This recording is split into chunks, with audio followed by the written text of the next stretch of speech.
আসসালামু আলাইকুম। Mobile repair solution Facebook পেজের নতুন একটা ভিডিওতে আপনাদের সবাইকে স্বাগতম। এই মুহূর্তে আমাদের কাছে যে ফোনটা দেখতেছেন, এই ফোনটা আমাদের কাছে একজন টেকনিশিয়ান ভাই কুরিয়ার করে পাঠিয়েছেন। তো তিনি ফোনটার সাথে কিছু চকলেটও পাঠিয়েছেন। তো সেজন্য ভাইকে অসংখ্য ধন্যবাদ। তো যাই হোক, আমরা ফোনটাকে দেখব যে ফোনের কি সমস্যা। যদিও তিনি আমাকে ফোন করে বলেছেন এবং আমি দেখতে পাচ্ছি যে অলরেডি তিনি ফোনের মধ্যে যেই কাগজটা দিয়েছেন ওইখানে তিনি লিখে দিয়েছেন যে ফোনের ক্যামেরা প্রবলেম। তো এই ফোনের এই ক্যামেরা প্রবলেমটা হওয়ার কারণটা হচ্ছে তিনি এই মাদারবোর্ডটাতে অন্য একটা ফোনের সিপিইউ এবং ইউএফএস এটাতে সোয়াইপ করেছেন। এর মানে যদি আপনারা কখনো পোকো ফোন X3 Pro যদি সোয়াইপ করেন বা একটা ফোনের ক্যামেরা যদি অন্যটাতে লাগান, সেক্ষেত্রে কিন্তু আপনাদের ফোনে ক্যামেরা সাপোর্ট করবে না। এটা ওরকম একটা ফোন, এটার মাদারবোর্ডের প্রবলেমের কারণে এটার যেই র্যাম সিপিইউ রয়েছে সেগুলা অন্য একটা বোর্ডে লাগিয়ে অন্য একটা মাদারবোর্ডকে রান করা হয়েছে, মানে বোর্ড সোয়াইপ করা হয়েছে। তো এই মুহূর্তে এখানে দেখতেছেন সেটিংয়ে মডেল নাম্বার সব কিছু ঠিক আছে, বাট ক্যামেরাতে গেলে ক্যামেরা স্টপ এই লেখাটা চলে আসে, মানে ক্যামেরাটা কাজ করতেছে না।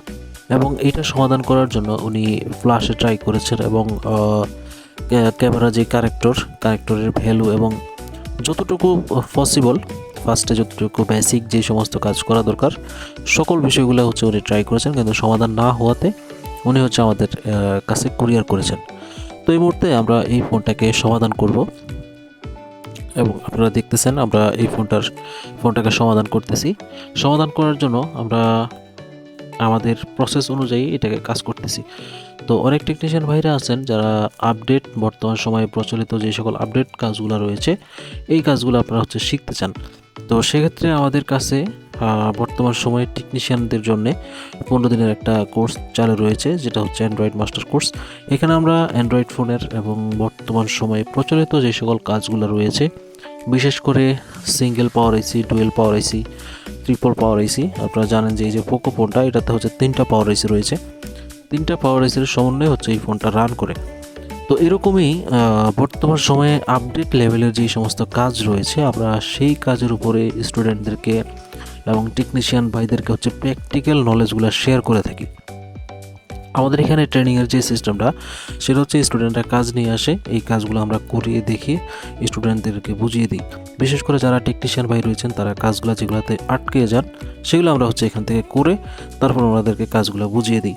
ফার্স্টে আমরা আমাদের যে সিস্টেম, এই সিস্টেমে আমরা আগে ফার্স্টে কাজ দেখাই বা একটা ফোনের যে বেসিক যে সকল সিস্টেম, ইলেকট্রনিক্স সিস্টেমটা যেভাবে কাজ করে, একটা ফোনের ইন্টারনাল মেকানিজম যেভাবে কাজ করে, ফার্স্টে আমরা এগুলো শিখাই এবং সেকেন্ড স্টুডেন্টদের কাজগুলোর উপরে আমরা ট্রেনিং দিয়ে থাকি, যে এই সমস্যাগুলো নিয়ে আসে এই সমস্যাগুলোর উপরে আমরা প্রশিক্ষণ দিয়ে থাকি।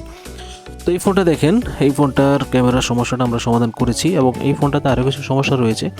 সেটা ফোনটা বারবার রিস্টার্ট করতেছে। আপনারা দেখতেছেন ক্যামেরা অপশন কিন্তু আমরা ঠিক করে ফেলেছি, এখন ক্যামেরা কাজ করতেছে। এবং একটা সমস্যা রয়েছে, সেটা যে ক্যামেরাতে গেলে বা রিস্টার্ট ইস্যু। তো আমি যেটা দেখলাম, এটা ক্যামেরাতে গেলে না, এটা এমনিও সেটিংসে ঢুকলে বা হঠাৎ করে রিস্টার্ট করে এবং ক্যামেরাটা কিন্তু চলে আসছে, বাট রিস্টার্ট সমস্যাটা এখন দেখেন বেসমেন্টটা চলে গেছে। ফার্স্টে কিন্তু বেসমেন্ট ছিল, এখন বেসমেন্ট চলে গেছে। তো পরে আমি যখন ওনার সাথে যোগাযোগ করলাম, উনি বললো যে এটাতে এই সমস্যা, মানে বেসমেন্ট আসে যায় এরকম করে। তো এটা মূলত সিপিইউ রিবুলিংয়ের ইস্যু, হয়তো বা রিবুলিংটা ঠিকঠাক মতো হয় নাই, যার কারণে আপনার এই সমস্যাটা তৈরি হয়েছে। তো যাই হোক, এটা পুনরায় রিবুলিং করলে এটা সমস্যাটা সমাধান হয়ে যাবে। আমাদের যেটা মূল টার্গেট সেটা সোয়াইপ করার পরে যখন ক্যামেরা না আসবে সেটা আমরা কীভাবে সমাধান করব, এটা আমরা সমাধান করে নিয়েছি। এখন যেই সমস্যাটা রিস্টার্ট যে ইস্যুটা, এটার জন্য এটাকে আবার পুনরায় সঠিকভাবে রিবুলিং করতে হবে। তো এই মুহূর্তে আমি আপনাদেরকে দেখানোর চেষ্টা করছি যে এই ধরনের সমস্যাগুলো, বিশেষ করে সোয়াইপ করার পরে যখন ক্যামেরা না আসবে, এগুলোকে আমরা সমাধান করি। আমাদের কাছে এই ধরনের সলিউশন রয়েছে এবং এগুলো এক্সক্লুসিভ সলিউশন হওয়ার কারণে আমরা এটার যে মেথড বা সিস্টেম এগুলো আপনাদেরকে এখানে শো করতে পারতেছি না, সেই জন্য আন্তরিকভাবে দুঃখিত। এবং আপনাদের যদি এই ধরনের সমস্যা হয়ে থাকে আমাদের কাছে কুরিয়ার করে পাঠাতে পারেন, আমরা এগুলোর সলিউশন করে থাকি এবং আমরা আপনাদের এই সমস্যার সমাধান করে দিতে পারবো।